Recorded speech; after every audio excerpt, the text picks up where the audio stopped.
we're going to go ahead and get our hook in the vise and start our thread right up towards the eye, maybe a little bit farther back.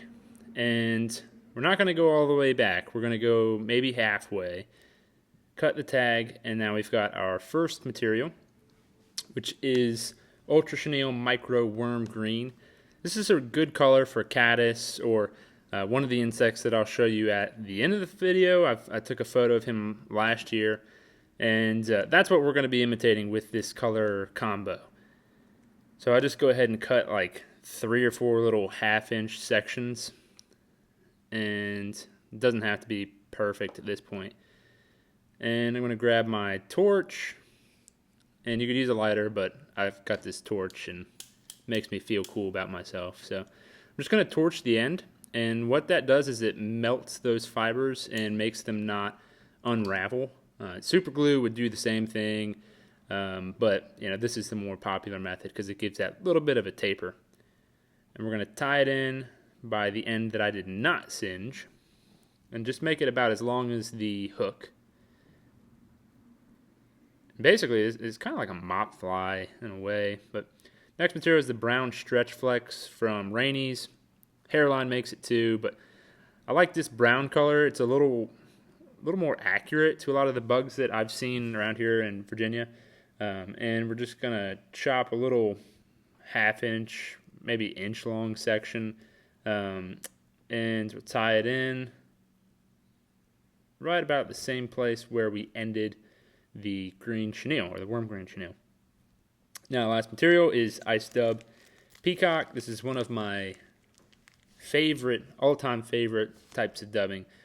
Looks really cool. Looks just like peacock. It's more resilient. We're not going to take a ton here, but we're going to dub it on.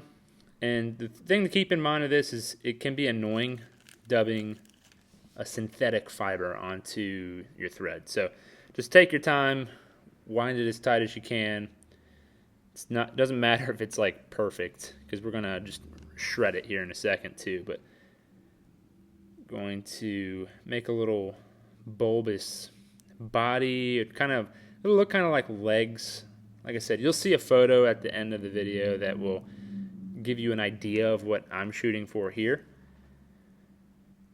And going to do a really loose wrap over that, so that way it cups around the dubbing rather than getting all bunched up nasty. So I do like 2 or 3 wraps and pull it tight. And once you are sure that that's on pretty good, I fold the latex material or the rubber backwards and tie it down. And that's really going to hold that in place to where it's not going to come undone. Then I give it a little stretch and cut it. And you can see a little tiny tag is there, but for the most part, it's really secure and pretty much invisible. And we'll blend that in more with some glue. But we're going to do a whip finish. And I just do a single whip finish on these guys. Gives it a little head. And then we're going to cut the line. And now here's the fun part, which is shredding out all that dubbing to give it a bunch of legs.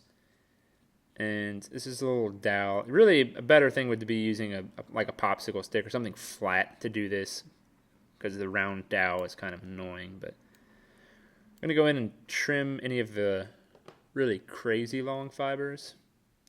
And I'm going to grab a Sharpie. I do this in 2 sections, so I do like 3 or 4 dots, depending on how long I want it to be, on both sides. You're going to let that dry, and we'll come back to it in a second. And, the Sharpie will fade over time. I lose these things before it fades, usually. But do our head cement while the back is drying. And this is a Solares Bone Dry. So it's a UV cure resin. And zap it with the light. And that is good. And now I'm going to come back with my Sharpie and just kind of hit the whole back. And what that's doing is it's going to give kind of like this V'd sort of look to it. And it's not crazy important, but I just think it looks cool. And so that is it. It's a really easy Caddis Nymph Or what I'm using them for is, as you see in the video here, it's a little tiny baby Hellgramite, which we have on a lot of our trout streams. Thanks for watching.